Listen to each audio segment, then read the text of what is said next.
Hello, good evening. Ay, hello, good afternoon. Good afternoon ba? Hello, good afternoon. Quick update na po. Bali, una, all glory to you, God. Thank you so much. Pwede akong lumabas na ngayon. So that's my update. And what a quick recovery kung nagkataon. So, uh, yun lang. Though may bad news kanina, I've learned yung tita ko from my father's side na naka-bedridden, namatay na. I cried it already this morning when I learned. So, that's life. Kung nagkataon, dalawa kami. Grabe, no? But anyway, this something that I can look forward to. Now, first time ko kasi nangyari sa akin na napupunta ng emergency ng hospital. But, yun, um,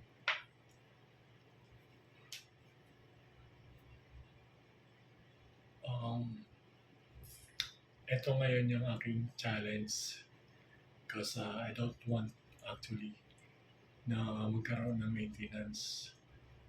Parang ganun. Ever since nagkaroon ako nito, after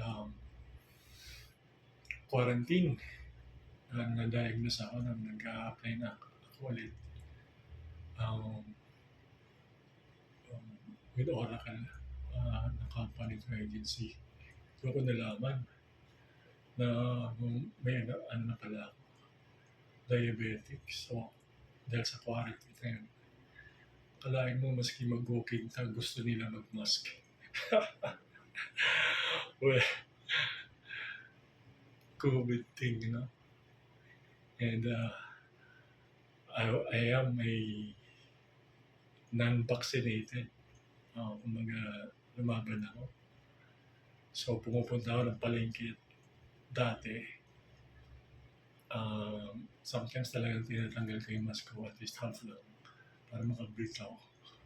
Whatever, kung ano may yung masagap ko.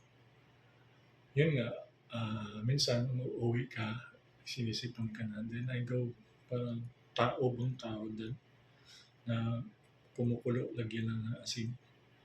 Then I go that one, pagpapawisan ka na. Then lalabas na rin yung virus kung whatever kung COVID na yun. So at least nasa iyo na, then na-contra ng immune system mo. So, gano'n ako ka-bold, kumbaga. I get into something that is usually other people wouldn't do. So, yun lang. Then my challenge today, again, me as I am. Panibagong challenge ko is to try, of course, nasa medication ako right now. So, with med muna, yung mga binibigay na reseta. But after that, this is my plan. I wanted to get out to a maintenance. I don't want that. So, I plan talaga and I'll try to do everything na may reverse ko yung diabetes. Lots of people says that that is irreversible. But boy, how many times Phoenix Rising on ashes? That's my personality. So if I can do this, at least I'm trying. Ayoko ng maintenance. Ayoko. Pero sundan natin yung kasi ang galing ng doktor dito eh. Bait pa. Mga doktor ko, yung sa attending physician ko and then yung sa operation ko. Ang galing eh, mabait eh. So you really don't can say anything. Parang suportado ka rin sa medical aspect. So sundan ko yung maintenance na sinasabi Then hopefully I can be have my own formula then by learning myself, knowing your urinary system, kidney, pulmonary system sa baga mo, and then your liver na nag parang filtering din siya sa mga toxins na pwedeng pumapasok sa bloodstream. So there's something na I wanted to know my body more and how I work and how I respond. Ito yung naging investment ko noon eh. So, yung mga ubo-sipon, hindi ko iniinom ng gamot yan. I don't take any medicines on that. Hayaan mo, yun, sugob kung kailangan. Then let your immune system fight it. Baga natural immune system, laban. Ganun ako. So, yun. Lifestyle ko naman, I don't smoke. Basically kami magkakapatid. Wala. Then may mga anak namin don't smoke. So, yung ano namin talaga, health. So, yung pulmonary system mo. Kasi isa yan eh. Kasi kung halimbawa ngayon natake ka ng puso, gusto mo mag-normalize, calmly regain yung breathing mo. Eh kung kinakapos ka, kasi nga naninigarilyo ka, masyado kang so yung ways na means na alam mong noon inaano ko na yun na kailangan ng ganito. Kasi yun nga, with the IT industry, BPOs, isipin mo, almost 17 years ago, kabatch ko sa high school. Well, I don't want to mention the name, but my batch name, let's say, I will call him Gups. So, parang, inatake siya ng ganito. Stress, overwork, and na-admit siya sa medical center sa Makati. And then, dinalaw ko yun. So, walang malay eh. Ang awa ko. But then, he was able to recover. So, matagal din yung recovery niya. Then, yun na nga eh. At least nakapag-recover siya. So yun yung one thing.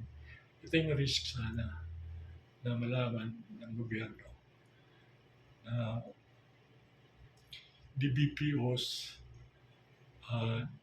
data centers, and all workers who work at night, mataas ang risk. So, sana through laws, magawa ng paraan. Okay? So, I'm strong actually. It was just happened na, puro tag-ulan, walang activity masyado. And then, yun na, since puro ka lang intake ng pagkain, bibuild up na hindi lumabas yung parang yun na, boil ang pizza. Then, since gano'n, lalo kung wala activity ngayon, yung mga, activity mo dati, wala. So, hindi gumagalaw yung katawan mo, yung bibuild up yun. And then, yun ang nangyari sa akin. But anyway, that happened, and I always believe that things happens because God allowed it to happen. And I hope I can again rise from the ashes like phoenix. Pero medyo pagan yun. So let me say like a version na lang. Reborn 1.5. That would be me on my next journey. Okay. So, glory to God. All glory to you. Thank you. And guys, lahat tayo dapat be prayerful na. We're in the stage on the critical level sa spiritual realm para sa transitions. So, Everyone, mga light bearers, go. Christians, be bold enough. Okay, let's spread the word of God. Viva! Thank you, and have a good day, everyone. I love you all. Peace.